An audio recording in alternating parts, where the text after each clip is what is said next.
All right, good morning, good evening, good night. Welcome into another edition of the Nifty Q Show. We're interviewing influential founders, leaders, and people in the NFT industry. Today I'm sitting with Marshall Scheuttle, co-founder of the Kris Project. We'll be talking in depth about the NFT photography scene, his own work as a photographer and artist, what he's building at the KGP project, and the integration between NFTs and books, and much more. Marshall, you're one of the first back-to-back guests. We literally interviewed you like less than 24 hours ago on NFT Live just to kind of get in depth on your project. But I'm excited to talk to you here today about NFT photography, about the scene. You super knowledgeable on it. I'm not, so I'm excited just from a personal standpoint. Hopefully you guys at home are going to take in some stuff. But how are you doing today, my man? Well, first and foremost, thanks for having me back. It's a real treat for me to be able to talk again. So I'm doing great. I had a crazy night. I wrapped up talking with you yesterday. Hopped in the car, went to NFT Tuesday in LA. Met some people IRL for the first time. Had some great talks. Hopped back in the car and did the cannonball run back to Vegas. So I got a full moon drive. And I'm well rested. That's awesome, man. Tell me a little bit about this event out in LA. I love like IRL events. I love meeting people for the first time that I only know by like their pseudonymous PFPs. So how was that event yesterday? It was cool. It was very chill. It was at this place, the LADZ up in like Silver Lake. It was well attended. Everybody was super cool. I had a presentation on this really interesting AI based project.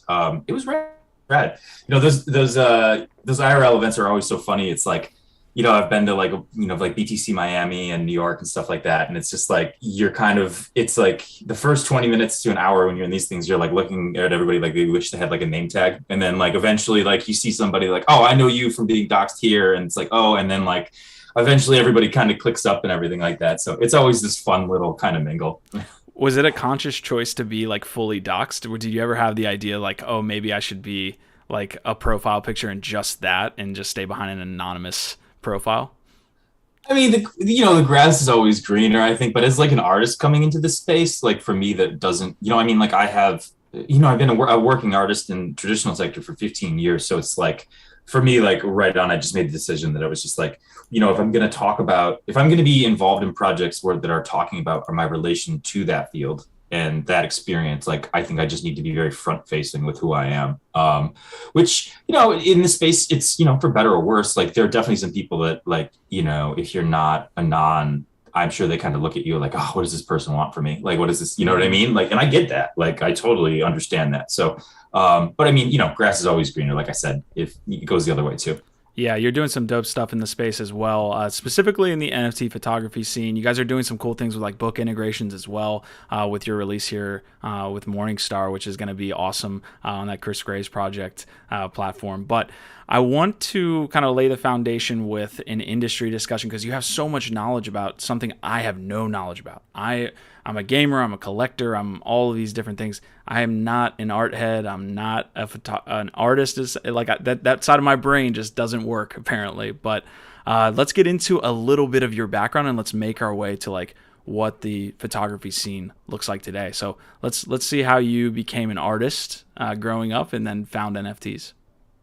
Sure. Yeah, I love this. This is like one of my favorite conversations to have because it's like it applies to the entire space. And I just don't think people totally realize it yet, but it's a good entry point for kind of how things are operating as a whole. My background is I started photographing when I was like 15, 16. And then I went to undergraduate in New York City, right outside New York City, for photography. And that's where I met Kris, who was actually a couple of years ahead of me. And so, as well as a multitude of artists we still work to this day, which is pretty crazy when you think about it.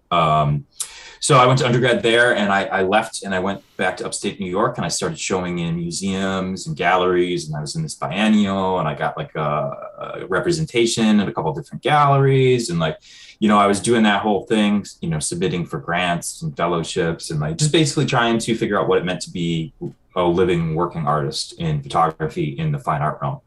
And so honestly, like I never was able to get to a point at that stage in my life where I was able to make it, totally support myself. So I was always bartending at night, throughout my undergrad. And then I did this big project in upstate New York that was like these 25 massive, like 5 foot by 7 foot prints. Like it was this whole huge endeavor. It took like a year and a half of my life. It was crazy. It was super privileged to be able to do it. Like it was the youngest person they ever basically handed this gallery over to. And they were like, go nuts, kid. So it was a total dream. But the reality of the situation was too, is like I came out of it realizing like, it is very difficult to be kind of like a living working artist in photography or in any medium really, like selling your work through like a gallery and doing these types of exhibitions and everything like that. You always kind of have to have like 10 things going at once to like have a shot at them doing an income stream. So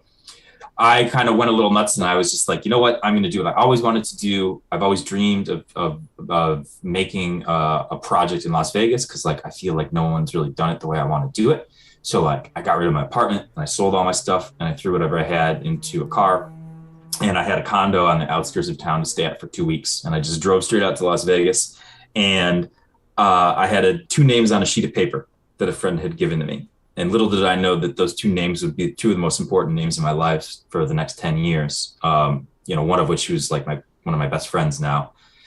And I just kind of started meeting people, showed up to bars with those names, started meeting people, found a job bartending, found an apartment, and just spent the next 6 years working my way into the city, into the community, and all the while just bartending by night, photographing by dawn, and just making this body of work. So it was a crazy experience. And all the while I started going to grad school at the time too. So I was like bouncing back and forth between Vegas, bartending, finishing this work, going to grad school, going through this whole process of academia and like kind of how you're supposed to do these things to become like a serious fine artist.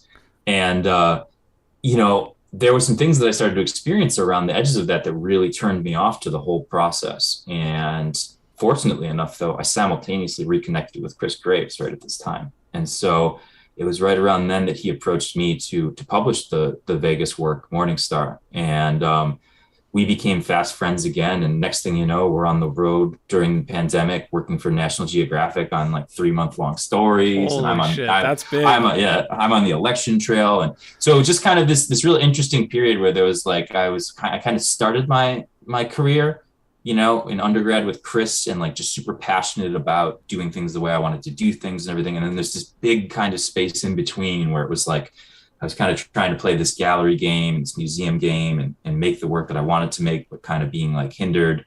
And then we kind of reconnected at the end. And now we're kind of doing this unexpected thing together. So it's a very interesting kind of story of all roads leading to this place that was never expected, That's often how life works, huh? It's interesting how it comes to fruition like that. I'm interested in this like checklist or this timeline that you're talking about as a photographer. I think people have started to understand the plight of like artists in general through NFTs, like speaking the truth of all these artists, because we've seen a lot of artists come through the NFT scene and actually start to make a living and more.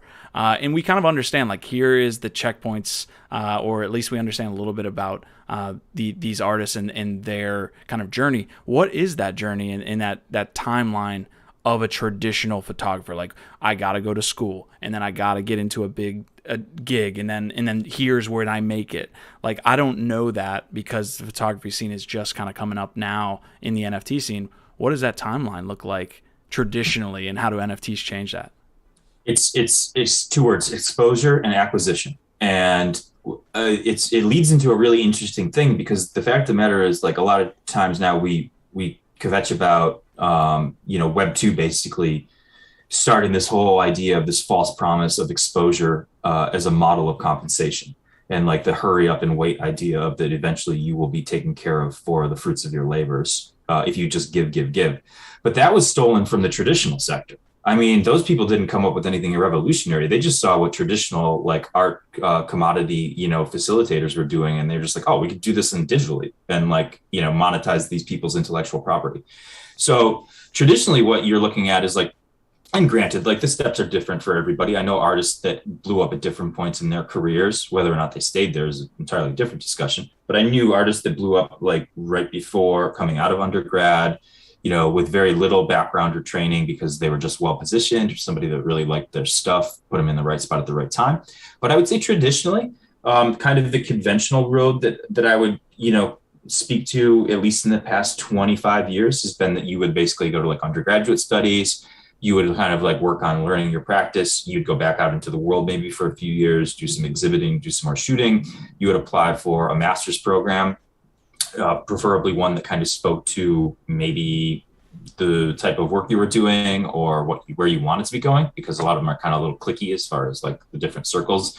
There are definitely, I'll put it this way, there are museums and galleries that pay very specific attention to certain schools. So going to certain places sometimes is a funnel for also some of those schools employ professors that are represented by some of those galleries and things like that. So you go through that, you choose to go to grad school if you want to, you start showing, you do group shows, you do, start doing exhibitions. And then that's where traditionally things like books would come into play. You would make like your art books, because the whole idea is, only so many people can go to an exhibition.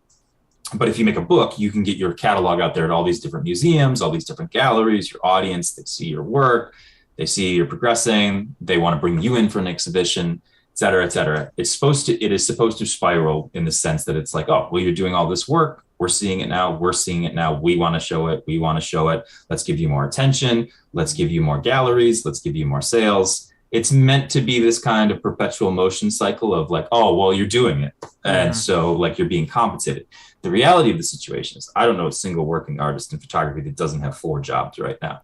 Outside of like people, I shouldn't even say people, the people I know in the NFT space that are doing very well right now have 10 different jobs right now. but traditionally it makes, on the surface, it makes it look like there's some people that are really doing it. But the reality of the situation is like people take those master's programs degrees and they end up teaching because they need a stable income source. And then they're taking private commercial gigs from editorial or from companies to do campaigns. And then they're doing their private practice and selling at galleries and museums. But the reality is none of those revenue streams is usually that good unless you're really like in a sweet spot that it's going to totally carry you as like a working artist. So everybody's doing like 3 different things at once, burning themselves out. It's just like no one's talking about it because everybody's afraid to step on, the hand that feeds them. But the reality of the situation is the model's been broken for a long ass time. And you would be surprised from the amount of people that are as working artists in fields that come from backgrounds that afford the financial ability and stability to kind of explore these options and kind of find their groove. It's very prohibitive if you don't have a little bit of wiggle room or comfort. Yeah, I see that. Okay, so, I'm jumping forward a little bit, but I do want to ask this question off that great overview. How do then NFTs change this paradigm? Exposure, acquisition. Exposure is dictated by you. Acquisition is dictated by your audience. Traditionally, in the realm that we work in, exposure is dictated by the middlemen or the overseer, the gallerist, the magazine, the publisher. Acquisition is dictated by the curator, the gallerist, the facilitator, the auctioneer. So we've basically knocked out the 2 key pillars in this book, in this model that's basically built all these nasty things that have been so prohibitive for us. And we've basically created a bridge to connect directly to that audience. Now, the grass is always greener, of course. Not everybody can get on podcasts and do 10 hours of Twitter spaces a day and be a social media hype machine for themselves to find that audience in the NFT space. And so that's why a lot of us now are having these discussions about like, how do we help elevate other people? How do we create systems that give them the chance to gain exposure without having to put themselves out in front of everybody on a constant basis? But as it is right now, the reason the NFT space is so successful and important for traditional artists is what you're seeing what an ecosystem looks like when everyone that over the years built themselves a gate at the table, it got flipped over when the lights were off and they haven't even realized it yet. But all you're seeing is basically you're just seeing an artist and you're seeing patrons of the arts. And even just other artists as patrons as well. You're seeing them all interact with each other on a level where there isn't a middleman, a facilitator. There's marketplaces, but they're not dictating who should be buying what. And also the percentages are variable to a point that it's amazing. So When you remove all the fees when it comes to traditional production, music, gallerist cuts, acquisition cuts, the fact that artists are receiving royalties for the first time in their entire lives, where traditionally auctions and donations have been a very, very messy, murky way of inflating speculative value to artistic commodity that's often manipulated by the buyers and gallerists and has nothing to do with the artists reaping any of those benefits. You're seeing all of those funds for the first time in my lifetime pour back into the collectors and the artists in that ecosystem. And so what you're seeing is an art market go at 100 miles an hour with gasoline poured on it. And this is of course, it's got its pros and its cons, but realistically what you're seeing is you're seeing artists and creatives for the first time experience the biggest windfalls of their entire lives. And that has set them on a trajectory that's going to have them producing work and protecting this space for the rest of their lives. Do the curators and the gallery owners and all of these middlemen that traditionally existed, do they know that they're getting displaced? Do you talk to these people and they're like, I need to create a platform to serve Web3 artists now? Like, do they know what's happening? I mean, that's why you see so much lazy FUD. It's like, like pick or choose. You want to have the dirty capitalist argument or the environmental argument today. If you want to do 10 minutes of research, we can have an actual discussion. But you get lazy FUD. And what I can tell you is I know that there's things going on behind the scenes with some stuff right now where people are very seriously trying to dip their toes into it, but they don't know how to circumvent the narratives on some stuff right now. So there are people that are trying to come in. There are people that are playing around with it. There are people that are very savvy that understand and see kind of the long-term ramifications of that. And so they're positioning themselves to be in it. But to your point, the fact of the matter is that with the amount of money that some people are making, it's inevitable that those people in those traditional roles are going to wait much longer before trying to insert themselves into the picture, because they're going to realize that they're going to wake up one day and their lunch is gone and that they weren't really needed in this kind of new system. Now, don't get me wrong. I do believe in curation in the sense that not as gatekeeping, but I believe curation can help actually bring spotlights to artists that traditionally don't have a voice or are underrepresented. So for me, curation is all about using a platform or your pre-existing voice or role in a space to bring forth an artist maybe from a part of the world that doesn't have access to traditional art markets or isn't well known in the NFT space, and saying like, hey, let's all just take a look at this person's work. I think it's really like relevant and emotionally resonating, and their story is important and the way they tell it is beautiful. Curation for me is not, I'm going to tell you what you need to be buying, because that's, you know what I mean? There's a difference between bringing the work to the table and then letting people decide, and then versus being someone that like tries to manipulate markets. So I think that's a big distinction we need to kind of realize between curation, because I'm not against these one-to-one curated platforms by any means. Because I know, I've worked with some of the curators, and I know kind of what their ethos and mission statement is. Okay. Well, let's hop into like the financialization talk that you kind of touched on prior to us pressing live. I thought it was a fantastic point. Like people that maybe aren't getting their toes, just like in any industry, if you're not on the front lines and you're not, doing the research and have that inherent knowledge, you're not going to know how to, evaluate what's valuable and what's not. So let's talk about that piece that you touched on before the episode. How should someone that's brand new or just getting their toes wet or, even experienced, how should they be looking at the photography market, the art market in the NFT scene right now? And to piggyback on kind of, and to lead into this, like, yesterday we talked about that Gary Vee interview where, he was kind of pandered to in a sense with, the question of like, oh, well, this is just like money laundering and like, all this evil stuff. And he just kind of smirked. But the reason he was smirking, so everyone's clear, is that she was proving his point. And what's happening in the NFT space is you're just watching traditional art markets play out, but you're watching them play out in the open for the most part. Don't get me wrong. I know there's some complex stuff going on in some circles, but for the most part, you're seeing transactions on the blockchain out in the open. And you're seeing how the buying and selling of art is speculative commodity. This has always been the business of art. It's just traditionally been behind the closed doors of gallery curtains, institutions, auction houses. People have been doing this forever. You just weren't invited to the table before. But now it's wide open for everyone.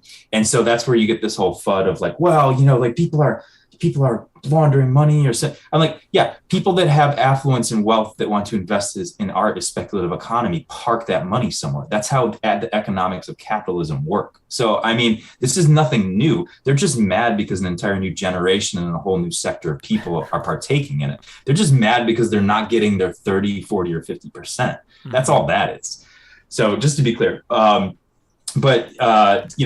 far as the photography space is going, I think that there's been like a really easy pivot for photographers. We were in this really interesting position as artists where traditionally when you sell artwork, as like a painter or a sculptor, many times there's just like the one piece that exists. And so, if you want to buy my painting, you buy my painting. If you want to buy my sculpture installation, you buy my sculpture installation. But as photographers, we kind of got tricked into this game of making edition prints. And what I mean by that is like, this is a really messy, weird system. So I take a picture. It's a banger. Like, I know, like, this is going to be this one's going to go in the books. And I'm like, okay, I need to sell this to make money as an artist, get it in the museums. I decide, okay, if I agree to a contract that I make 6 of these, and those 6 are going to cost this price, and 6 people can buy them at that price, and they're going to be numbered, signed, and documented. They go out into the world. That's all I can ever sell at that size, at that price. I've turned them into commodity. I've created a scarcity by defining the limit of their existence. And that allows them to live in secondary valuations on marketplaces, be traded by museums, have inherent value that rises. Okay. So for us, the NFT space, for the first time, pretty much the first time in our lives, gave us the idea that like, hey, do photographers want to sell your images as these one-to-ones? And for us, we were just like, oh, can we charge the same that like somebody would charge for a painting? And the marketplace resoundingly said, absolutely, why not more? And we all just went, oh my God. So why did that inflection point, like what happened to make you guys get tricked into selling editions? Like, why was that situation where the photography market or artists were just like, yeah, we'll do that, as opposed to selling a one-on-one? Because there wasn't the internet.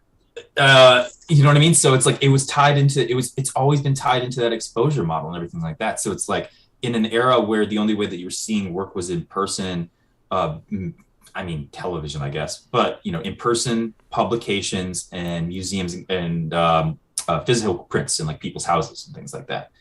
So, it was just like, you had to do that because you had to get the work out there.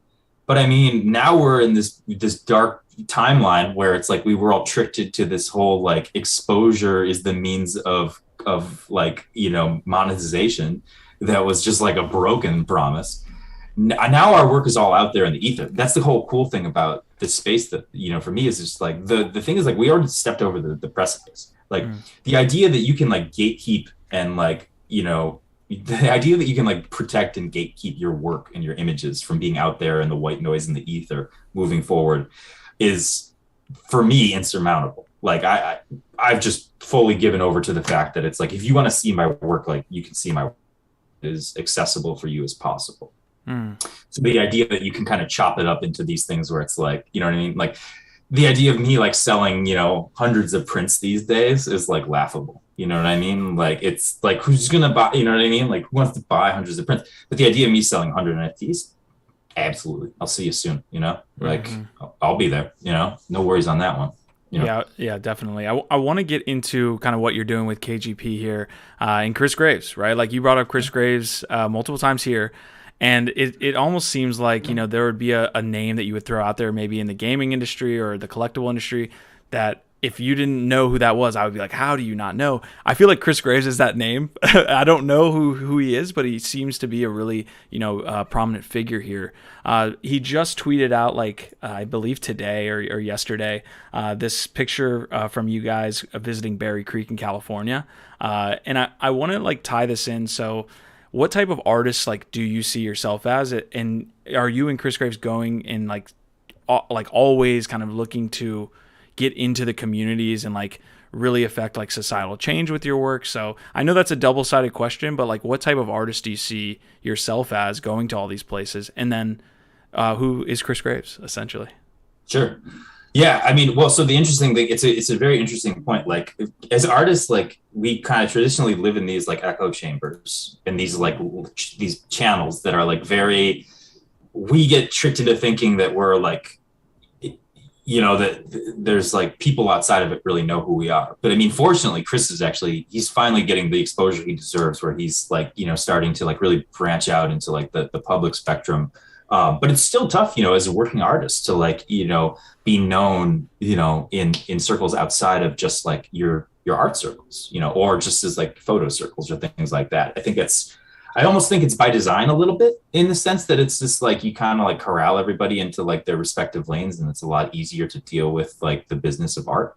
But fortunately, we're starting to see people like him bust out of that.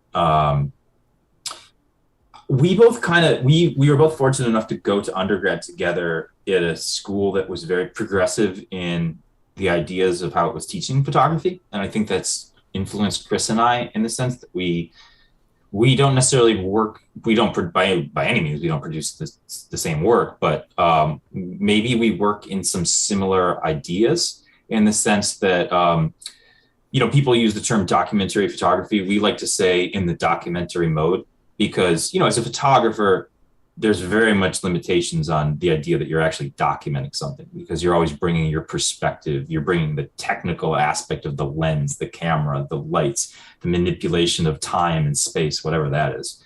So the idea that photographs are inherently tied to facts and documentation is flawed.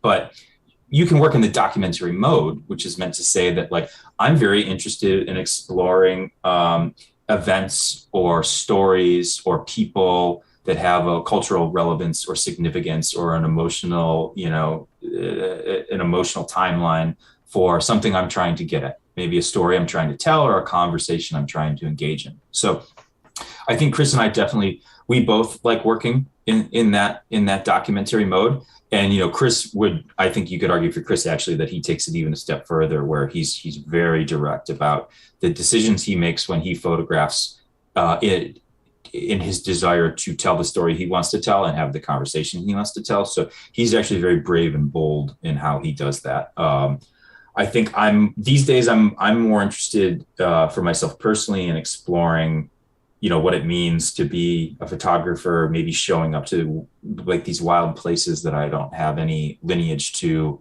When I say wild, I mean like, have natural beauty that's outside of what I grew up accustomed to, what it means to be kind of like, interacting with those places and photographing, and what is kind of my role in that, and like, how does, as an artist, Yeah, I'm looking at some of your collections here via Morningstar. A lot. I mean, you have a range, right? Like there's photos of people, like really high, detailed photos, and you can kind of see that each person has their own story to tell. In a sense, they're looking at you a different way, or the coloring is even different. And then you go to like a city mode, where you've got like the outside view of like just a city or a street or something like this.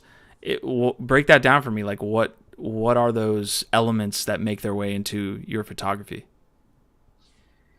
So for me, photographs for me, I think when I really fell in love with them is that they had the ability to kind of access like these emotions and like these ideas and stories I brought into the images that were in front of me. Like the way I would look at a picture of a person from like a Dean Arpist portrait, and all these things in my head would stir around the circumstances around that photograph that obviously I was making up in my head, but like that then began to resonate with me on a personal level of like relating to like these subjects or the photographer. And so for me, photography very much operates not as like a document, but it's more kind of like, I almost look at photographs as like, and this is like biting off Minor White, a famous photographer, but they're almost like fragments of like memories and sequence. You know what I mean? It's like almost like it's a way of for me trying to depict something I experienced as like a living memory. And so it can never be like fully like locked down. It's always going to have some ambiguity to it, but it's almost like kind of laying in your bed in the morning trying to remember part of a dream, but it's like a little more clear to you. So when I create series of photographs, it's always based around the narrative, and the narrative essentially is just how the images interact with each other. And that's like a really, really beautiful thing about photography, in the sense where it's like when you start putting images next to each other and in sequence with each other and looking at them in a very specific order, or how they interact with each other, you allow for the viewer to kind of experience them in their own way, as far as like, well, am I just like, oh, that's a cool picture, that's a cool picture, or am I starting to see like a story happen here? Like, is this a place? Like, are these all a group of people? Like, is this an event that happened? Why is this way? So photography has this really amazing ability to create its own visual language and inherently its own visual literacy. And what all of that is that's a tool belt for the viewer to be able to project whatever emotion they want to convey onto that body of work. So for me, I like very much working in these series where there's like 40, 50, 60 images. They very calculated to go together in a book.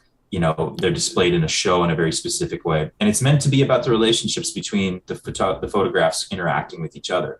Because the more that they kind of, the more they're cohesive with each other in a structure of a narrative, the more that the ambiguity in the individual pictures can kind of speak to the mystery that's going on in the entire body of work, which is something that is like, it's not inherent to photographs, but it's something that photographs do very magically. Yeah, I actually like put those pieces of like I have no idea about these places, no idea what that city is, but I almost feel like I'm assigning like a character to what I'm seeing in a sense. So really cool stuff, man. So I have Morningstar in front of me. That is going to be one of the launches here and releases on the Kris Gray's project platform. Breakdown, I mean, I think we're here at this discussion. Break down the KGP project and what you guys are trying to do. And let's break down as well Morningstar. We can make our way into this launch and how someone can get involved. Sure. So I mean, it's just thank you. It's a great pivot point, because I just got done expounding on how important sequence is for photographs and for viewing the body of work as a whole. And so really we got started on doing, the KGP, NFT books last winter, when we realized that, all the work was being sold on these one-to-one marketplaces, which was great, but there was little to no control for how we were able to kind of group these images together, aside from, altering some data. And it wasn't an elegant way for us to kind of have the viewer engage with them all. It was really, we were looking at a digital gallery. We were looking at literally a gallery, like a digital gift shop. You know what I mean? Like the items were up here, choose the one you want, look at the information, buy the one you want. But as from an artist perspective, there's so much more. There's like, well, hold on. I kind of wanted you to read what the story's about. I wanted you to engage in the whole thing. I wanted you to not look at them and say which one is that I think is the rarest. I wanted you to go through the book and say which one speaks to my heart, which is the one that I identify with, which is the one that I want to look at every day because it makes me feel a certain way. And that's the one that I want you to have.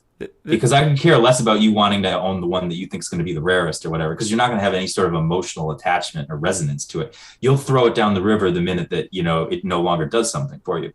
But if you've connected with a piece and it does something for you, like, on an emotional or intellectual, that's always going to be with you in one way or another. And that's how an artist actually grows their audience. So when we saw that was really kind of lacking in the space, we also saw simultaneously the people that were so successful were the cats that knew how to get out there and pound the pavement and get in the punks Discord, get on Clubhouse, get in all these forums to talk, tell their story, explain who they were as an artist, because many of the collectors didn't know shit from Scheuttle about photography. You know what I mean? Like they needed someone to bridge the gap a little bit. And that's not a bad thing. I mean, I think it's super positive, because all that means is there's an entirely new audience that isn't used to the conditioning of all this regular bullshit, that's ready to just be here for the art. So, I mean, that's the most positive thing that could possibly happen, is that it's a bunch of people that don't know anything about photography.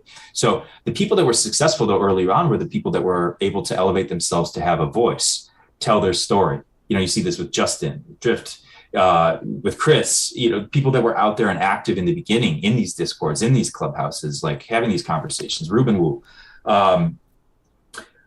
But we realized right off the bat that, number one, this thing has legs beyond our wildest dreams. We really think that this is the marathon. We're in this and if we're in this for the long haul, like if we really think we could be lifers in this, what do we have to build and bring to the space that is going to help solve what we see being the most immediate problem a year from now, 6 months from now? And it was books, because we realized that we're going to get to a threshold where the amount of people coming into the space versus the amount of people collecting in the space are going to be at such a precipice of overload of information, inability to get on these platforms, inability to get their voice out, inability to garner the resources that to educate, for connection. And so we realized like these platforms are not building the environments. They're not building catalogs. They're not building books. You know what I mean? Like that. So it's like, we got to get out there and do that. Because at the end of the day, the ability to bring books to the space is the ability for, as a patron, if someone tells you like, hey, you should look at this artist, you don't have to tune into a Spaces talk with them. You don't have to hop into a Discord with them. You don't have to go searching around the internet for interviews with them. You can literally buy their book from us, take 10, 15 minutes, go through the book, read the story, see how it resonates with you. And if you connect with the work, then you can engage with that artist on those platforms, maybe collect some of their one-to-ones, maybe follow along their journey. It's really just about us providing the ability for artists to like share their visions like in their entirety, and also give people, collectors and patrons, like a little bit of an olive branch to say like, hey, like we're going to try and make this a little bit easier for you to kind of like connect with what you like, like that's why these formats exist to begin with. I want to ask a quick obvious question. You guys are putting a lot of these individual art pieces or photography pieces into one book. Does that increase obviously like the price of entry point for potential people that want to collect these art? Like, what is like an entry point look like for a book as opposed to an art piece? And does that limit maybe people who don't have as much money, that want to collect an artist's work? Yeah. So to be clear, like, so when you collect a book with us, I'll use Morningstar, for example, there's going to be 550 units. And what I mean by unit is edition. That's what we call editions in the art world. Yeah. So 550. And what I mean by 550 is I don't mean you click a button, you pay us some ETH, and a gate raises. You have a token that gives you access to an IPFS carousel that's the same PDF that 3,000 other people have. What I mean by your edition is you mint a book from us, you have a tokenized PDF with other assets that's entirely unique, that has been created by number. It's been literally made in the PDF maker, hand signed, hand numbered, covers, images, extended editions, essays, media have all been altered in that unique, that 55, number 50, book number 55 has been literally opened up in the press, has been altered, adjusted, minted, digitally, signed, sealed, delivered, stamped. That is tokenized to you. That is the only one of that one that ever exists. It is yours. You own it. You can do whatever you want with it. You can view it in our platform for the rest of your life if you want to. You can sell it on a secondary marketplace. But what you're owning that asset, you're owning that book. So it's not that you own 50 one-to-ones altogether. Yep. You're owning now, don't get me wrong, we've done some gamification where we've attached one-to-ones to some of these books. But the idea is, so you can buy a book from us at an entry point that is drastically lower than the cost of one of my one-to-ones. And that gives you access to view my whole story, view the work in its entirety. Also gives you, like we were talking about, those traits, like the ability to access like extended editions, signature modifiers, viewing room posters, alternate covers. But also at the end of the day, there's just the historical provenance of the fact that we really believe that we think that they're the first edition, NFT books, like the first true like Web3 books. Like you have digital ownership over a unique book. It's like the same as coming off a press where it was handmade by someone. Mm-hmm. And like, so, and there's only a specific amount of those. And so it lives on in the world where it's like, we're getting the information out there, but we're allowing it to be scarce commodity, which is the business of art. So the idea is bringing that into the space while also making it a more accessible entry point. So people can say like, hey, I want to start collecting photography. I want to get into it. Like these books have historical value and we think they're going to have insane historical value. But also that's where we kind of like got a little wild with it, where we decided like, yeah, with our books, we're going to actually randomly attach one-to-ones to them too. So there's 50 copies of Morningstar that are going to have one-to-ones attached to them. Mm. And what I mean by attached is like when you look at OpenSea or like in a metaverse gallery, it's going to display that one-to-one. Like that book is always going to be that one-to-one. Don't get me wrong. You have the whole book that you can view on our site and everything like that. But when you want to display it somewhere or like sell it on a secondary marketplace, it's going to exist as that one-to-one, always attached to it as the book. And so the whole idea is like, well, hey, like, why don't you try this out? Why don't you see what we're doing? Like, why don't you see how a book works? Why don't you see if you enjoy books, like how they work for you? And we're going to sweeten the pot a little bit. Like we're going to attach one-to-ones with them. And that's why it's like, hey, you can't afford, 0.6 ETH, 1 ETH to go after 2 ETH, 5 ETH to go after some of these artists one-to-ones. Well, hey, we're going to give you an entry point that we think everybody's going to be pretty stoked about, and maybe you'll get a one-to-one. And if you didn't, maybe you like the book so much that you go after one of the books on the secondary market with the one-to-one because you feel like for you, this is kind of like the perfect package. There's a lot of intricacies there. Thank you for breaking down the platform in total, because that was really important. I think the storytelling with the books, as it's related to photography, the only analogy like that came to my mind like initially was like the way that artists in music like to like lay. Only as I've gotten older have I actually been like, okay, maybe the artists like put them in this order for a reason, and I've started to listen to albums that way. So I think that's where it connected with me, and that's what you guys are trying to do, is help artists in photography tell stories with these NFT books. Yeah, I mean, everyone's always going to have their bangers. Everybody's going to have their hits. But I mean, I think that's one of the beautiful things about art is like that amazing song or that amazing poem or that, like that one painting or that one photograph that catches your eye. That's an entry point into the artist's work as a whole. And like, you might have just found your new favorite album, and it's like, and then you want to experience that on a whole. So it's like, yeah, for artists, it's like we operate on these kind of this duality where it's just like we're seen not only as the sum of our parts, but also just the strength of our individual endeavors. And so, but when you can find a way to give your audience the ability to engage with those things on both levels, I mean, you can think of it as simple as like, we're just, what I mean? Like, photo books are like the vinyl of like, the art world. Exactly. You know what I mean? In the sense that it's like, I guess it's not the same because it's like, if you consider vinyl to just be like very like high end, like, I mean, we're still just trying to get the book out there. So it's like, it's not just like the highest end version of it, but it's like, it's there. Involved. Yeah. I mean, photo books are expensive to make, they're these like luxurious items that are expensive. They're commodity. And like the audience that engages with them oftentimes covets them and collects them. And I think so there's a lot of parallels between that and some parts of music. Yeah, definitely. I think that scene where, or I guess in like the 70s and 80s, like that music scene, maybe even the 60s, like the artwork on vinyl used to be a big deal. It used to be, hey, this is part of my storytelling process, is how this vinyl looks. And that doesn't really exist anymore. So you got anything there? Yeah, I mean, wouldn't it be crazy if photographers and musicians really started getting together to make maybe photo books should have music that accompanies them? As that little alpha on today's Nifty Q show, guys, we are sitting here with Marshall Scheuttle. Make sure to get that last name right. And we have some questions here. We're obviously on the Nifty Q show. It's live here on YouTube, but we do audio afterwards. So I want to give a quick shout out to those who are listening on Spotify or listening on Apple Podcast. But we do have live comments, and some of them are good. So they're going to be like some lightning questions here for you. Don R is asking, do you see a future where you market to DAOs? So to art DAOs like Ape DAO, that seems like there is some big potential.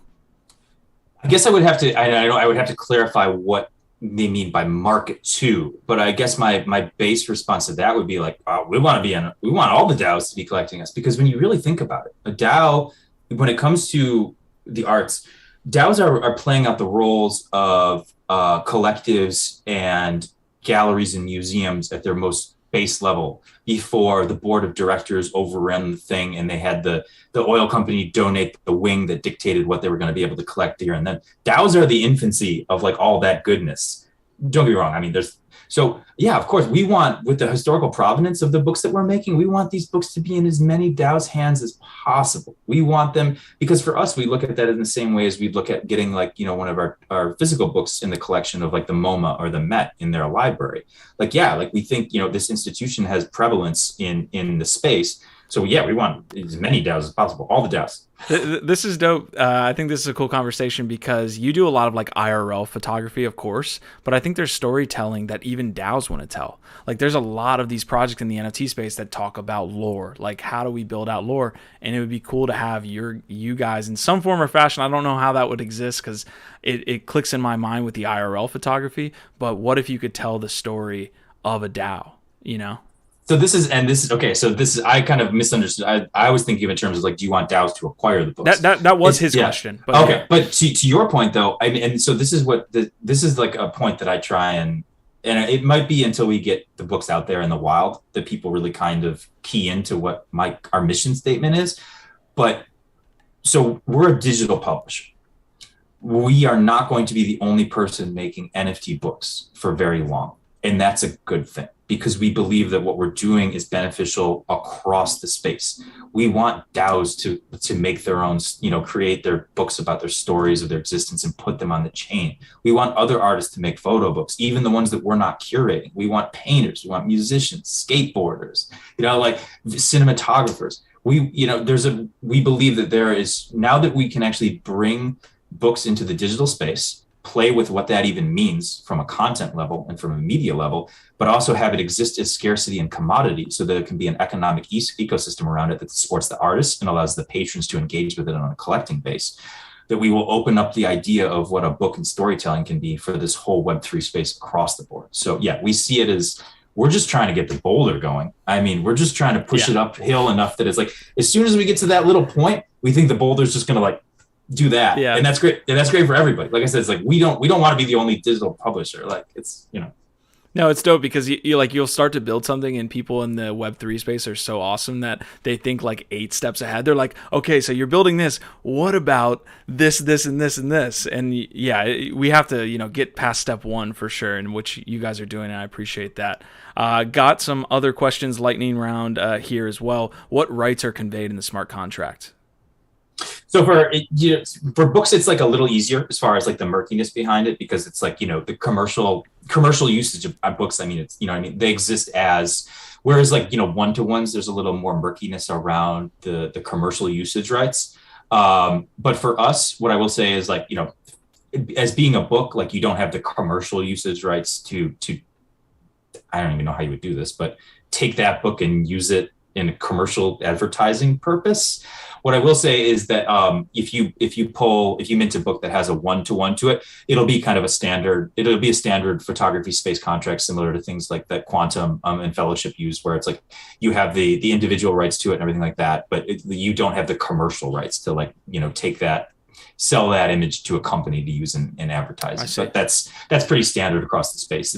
It's really, we like to think of it in terms of, not to gloss over it too much, but it's like you own what you own. Yeah. If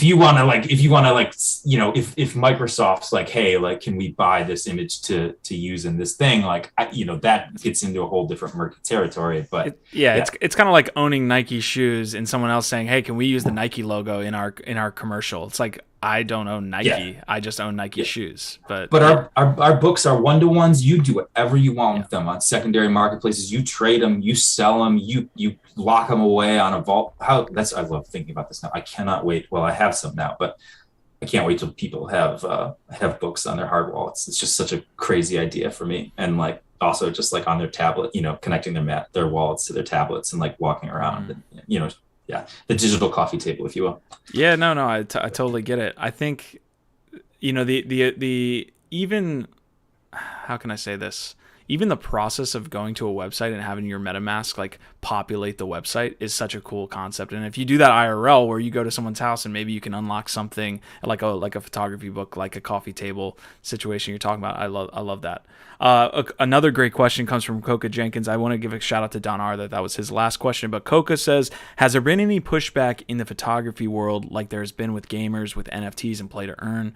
So if you're not familiar, like a bunch of these big companies are coming out saying, hey, we want to implement NFTs. Gamers who actually really suck at change, so that I'm not surprised, they're like, no way, like no NFTs, this is a scam. Has there been any pushback from the photographers in the traditional scene from what you're trying to do in NFTs? That's so funny, the gamer arguments. Like, how many of y'all play like RuneScape, Team Fortress 2, World of Warcraft? I mean, you've been selling NFTs, you just didn't know it. There has been extreme pushback. And it's very much to the point where we actually like we're very when it comes to like the kind of outreach and marketing about getting our project, you know, leading into launch out there, we've actually chosen to not have it in certain channels outside of this ecosystem, because what we found is that there's a FUD and sentiment that centers around kind of two misinformed arguments that have been weaponized for the ability for people that are standing in a position of existing influence and monetary benefit that don't want these things to succeed until they've had enough time to figure out how to get their cut.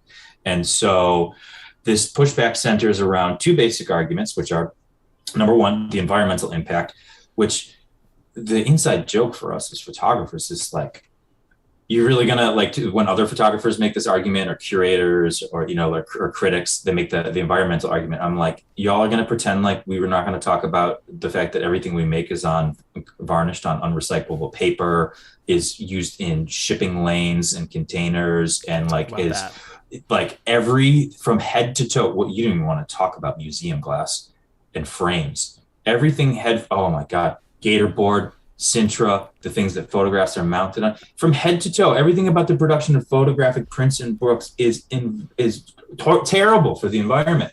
And so it's just like, at best, your argument is like, well, is this a safe pivot from, you know? But I mean, the reality of the situation is the environmental narrative. Like, if you actually have research into what we're doing, let alone, I could talk for days about energy web chain and Solana and different things as far as like where we're going once these books scale up to a certain level, as far as, you know, things we're concerned with the environment. But I mean, we're already partnered with Hashku apps on that.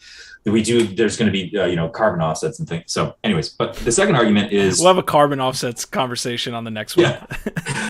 But I mean, but for real though, I mean, we're getting the ball rolling, and yeah, we're working on the chain that we're working on now. But if these things, you know, as these things scale up, like, yeah, there are other chains dealing with renewable energy, you know, that we are very much, I myself personally am invested in, that I will be exploring. When it comes to the other argument, it's like, oh, well, all you artists are being these dirty digital capitalists, you know what I mean? And like, that is like the biggest red herring you can ever see, which is basically someone being like, well, listen, I know that the way things right now are broken, but I don't have a solution, so I'm just going to neg you. So it's like, how dare all of you like find a way to monetize your artwork and make some money, like in this dirty digital web space of all these backhanded like interactions and dealings. These are, and I'm trying not to swear here, these are the same MRFers that are, you can say it, these are the same motherfuckers behind curtains that are manipulating charity auctions to fucking raise the price of their editions and shit. And they're washing the money off their options trades into like whatever artist that this gallerist that grew up with somebody in this portion of the country told them to do and latch onto, so that they could all pump their bags, throw them in a vault somewhere next to an airport. And like, these motherfuckers are coming in being like, oh, you dirty kids and your internet, like no. This is like a big boys game. You can't have a seat at the table. It's all it is. It's like we do all this shady shit in the normal like process that we're doing. Don't change up this process at all. Yeah. And that's why I've yet to see, and I'm sure that there's someone that's put together a good argument about it, but I very rarely see an argument that accompanies that FUD that's just like, oh, well, you're all being these like dirty capitalists. You're monetizing your work. You're using this Wild West. You shouldn't be using it. It's never accompanied with any sort of a substantial argument or solution, because I've listened and I've posed the question. I said, okay, we're trying to build something that gives listen, shit, at the end of the day, we're a publisher. I'm trying to publish books from people from parts of the world that have never gone to art school, have never stepped foot in a museum, have never stepped foot in an art gallery, have a story that's resonant that I want to tell, learned photography off a YouTube tutorial, don't even know the first thing about Twitter Spaces. I want to bring stories from people in parts of the world that in your traditional system would never see the goddamn light of day. I want to be able to give them a platform to share what they're doing. And you're coming at me with this whole like, well, you know, you should just wait until we have a better solution. I'm like, well, what's your better solution? They want someone to do it for them. What they want time. Mm-hmm. They want time to figure out how they insert themselves in a position of power into this ecosystem that's taken off without their knowing. They're scared of it. They don't understand it. They don't know where to start. And so instead of actually exploring it, instead of actually learning about it, instead of actually engaging with it and coming up with some sort of a solution, they're going to take the stance of, well, if I hold on to if I stand on my little bastion, of the old world long enough, like I'll be able to maintain my position of power. And it's like, just let the old gods die, like we didn't need you. You've been broken. You saw the same argument with Bitcoin and the bankers trying to, get in position to make sure that they set up themselves in this new world. So yeah, it's the same thing all over whenever you get the innovation. Coke is making a great point. He's saying, wow, never thought about the physical waste. The space will just get more energy efficient in the future. I mean, there's a positive impact on the world. You can actually... And the thing is too, it's like you also look at the business of art as far as where it's limited to. And like, this is a real argument. How many people from parts of the world have access to what we consider to be like world-class museums? How many people in parts of the world have access to photo bookstores? How many people can go to the colleges, be in these ecosystems of these galleries? How many people in the traditional physical world can experience fine art? It's elitist. It's based on colonialism and imperialism. I mean, it's literally, its roots are tied into the idea of capitalistic economics. And so when you look at this space and the possibilities of what that have to do, I just find it so laughable when some of these critics and institutions are like, poo-pooing on all this stuff. And it's just like, man, we're just trying to open this pit up. You know what I mean? And like, at the end of the day, like, that's what it's all about. And like, to your point, it's like, yeah, you'll see you'll see like all these people like in these traditional economic sectors, like, talking all this shit about like Bitcoin and blockchain and everything like that. And meanwhile, like, we all know the giant bags that are sitting on an offshore account, man. You know what I mean? It's just like, we know it's all there. It's just positioning. It's posturing for positioning. I don't want to turn this into like a political podcast, but you don't see it at any more rate than you do at like Capitol Hill and like with the politicians, where they are owning and trying to get involved in Bitcoin while actively fighting against it for the last couple of years. So it's just, we won't go there. I sometimes reference that this can turn into an Alex Jones podcast at some point, but we won't go there. But we will. I think there was one last question I did want to get to you. Oh, augmented reality. How do you view augmented reality as an artist? And does that play into like maybe something you guys would do with books in the future? I came from a background where I was taught that like the gallery was the penultimate space in which to view artwork, that its pristine presentation and all the trimmings around it. As I've grown older, I've realized how limited and how by design prohibitive that has been for the rest of the world. Because just because I live in New York City and I get to go to the fancy gallery and experience the fancy fine art, and 98% of the rest of the world never has a chance to, does not mean that is the penultimate form in which to view. It's dictated like that so people can sell you those things off that wall for thousands of dollars. It's not dictated like that because that's the best way to experience it. Augmented reality, metaverse spaces are a chance for us to bring viewing art and experiencing art to the entire world without limitation. Well, I mean, the limitation of a headset, but hopefully we'll go down further on that. Yeah. So I couldn't be more excited about the opportunities that present. I mean, that's why we even thought about it in terms of like in designing the books, the ones that have the one-to-ones, we're setting it up so that like, if you have those in a wallet, the ability to moving forward to display those in metaverse, galleries. So the idea that it's like, you could have books in your wallet that allow you to do like a gallery show, and you're like the only one that could maybe do that gallery show, but everyone has access to it, So for us, we've seen some, Alejandro Cartagena did some wild stuff with Fernando Gallegos in this fall when it came to what it means to be like in a show. It was like being in a house that was like moving and like all this other stuff. So it's going to get crazier, and I'm sure all for it. Like, I want to like, that is, I mean, let's be clear. We kind of feel like we're in like a lane that has a very, very long runway to it for the things that we want to engage with, like things like tablet usage and app integration are the start. But where we go from here as far as like engaging in digital gallery spaces and I mean, we're going to do, when we launch Morningstar, we're going to do an artist talk on Twitch, and we're going to stream it onto the wall of our Crypto Voxels gallery. So just the idea that we can have a digital opening that does not happen in the real, in IRL, but anybody in the world can just pop into Voxels, and view. Like, for us, couldn't be more excited. Yeah, Gabe from BitElectro is working on the project, of course, with you, and it's cool seeing him in Crypto Voxels. Like the live DJ sets in Crypto Voxels are just like it takes you out of normal society and saying that I'm here. Gabe is there, and it's just your mind kind of gets warped a little bit. So it's pretty cool, man. I honestly was excited for this conversation because I knew that you were gonna kind of unlock some things in my brain about where photography goes and where art goes. So I appreciate that, very much. We're getting up to the end. We're almost at an hour. I did have some questions related to like display that we went over last week. So like if somebody wants to get involved, like for myself that wants to get more involved in photography, like let's talk about the platforms that I need to be visiting other than KGP, and then also those displays, because that's a really cool thing for me is like to be able to display NFT artwork, and I want to know where to go. So right now the sites that have probably the most prominence in this space are going to be Foundation, OpenSea, if you have the ability to kind of be directed to, but I mean, you can even just on OpenSea, I mean, you can still even just click on explore, in photography and pull those collections up.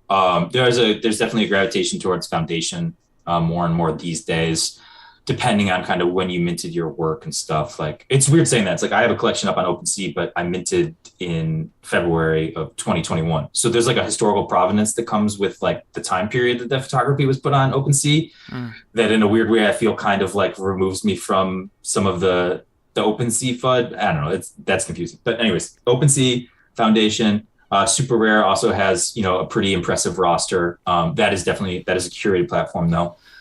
Fellowship and Assembly do curated drops. Quantum right now is probably like the machine in this space as far as just like they do multi-weekly photography drops, and they're selling out in like 30 seconds on the regular. It's pretty crazy. So Quantum is really great. When it comes to like engaging with that work, now that's a whole different issue. I mean, we touched before on like Citrus is in development. I'm interested to see what happens with that. I do displays in Crypto Voxels. I know a lot of friends that are using OnCyber right now. There's stuff with Central Lands.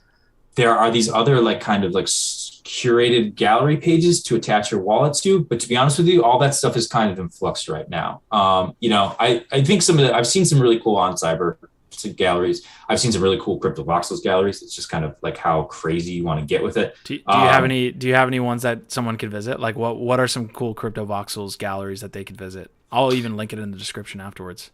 Oh, cool. I don't have if you can, I don't know if it's still up, but if you can if there's a record of the show that Alejandro Cartagena and Fernando Gallegos did in the fall, I mean, it could still be up, but there should be documentation of it somewhere. It was like, I think it was called Something in the City. It's like this like living, breathing salon of an art gallery experience. It's pretty amazing.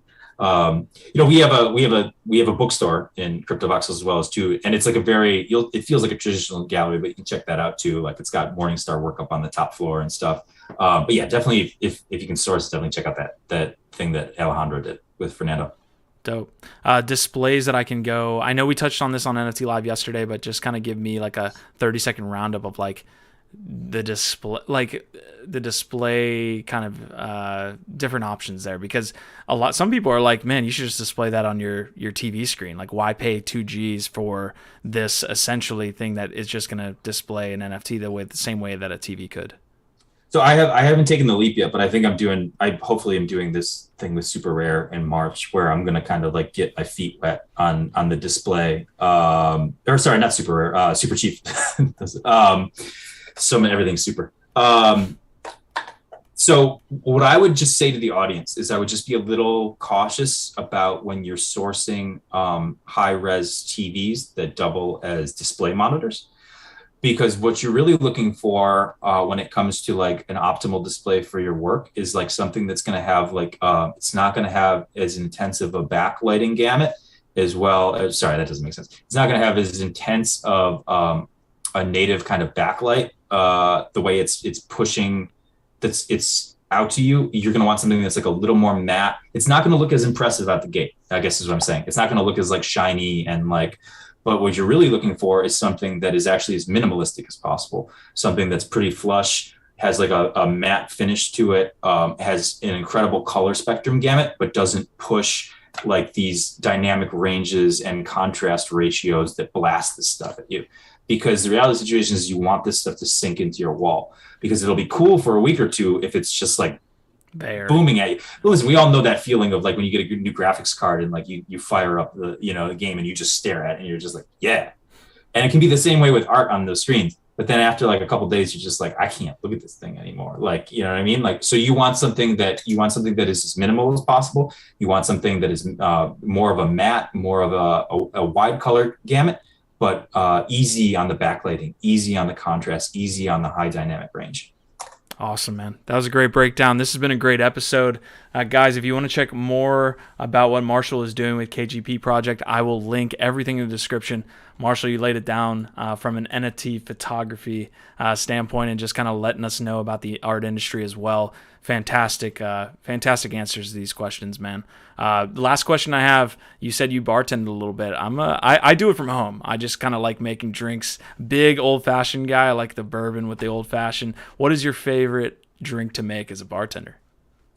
Funny story. Well, okay. So I'm gonna admit I sneak out once or twice a month, and I don't tell anybody. I still go. I go moonlight because I can't get away from it. I'll always do it. And I met Gabe.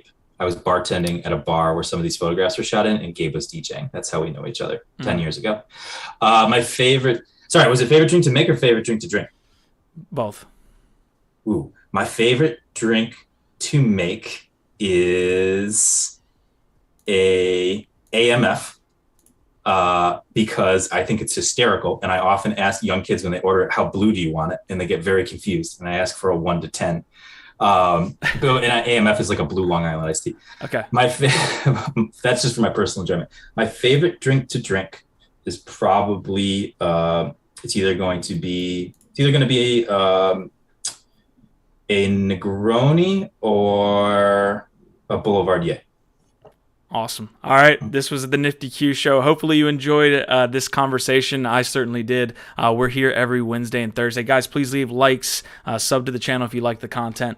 We're going to wave bye to the viewers here, our Vibe, our tribe. And Marshall, you got anything, last things you want to say to the audience or anything before I shut us down? Thank you for having me here. Obviously, the platform is a privilege to me, but most importantly, thank you for having this discussion, because being able to have these talks, it's not about educating an audience. It's about providing information out in the open so people can learn about the different spaces, learn about the different art. Everyone says 2022 is going to be the year of this. 2022 is going to be the year of open dialogue and open information. So thank you so much for having me. Oh my God. Good. I'm not going to say anything else. Goodbye, guys. See you next time.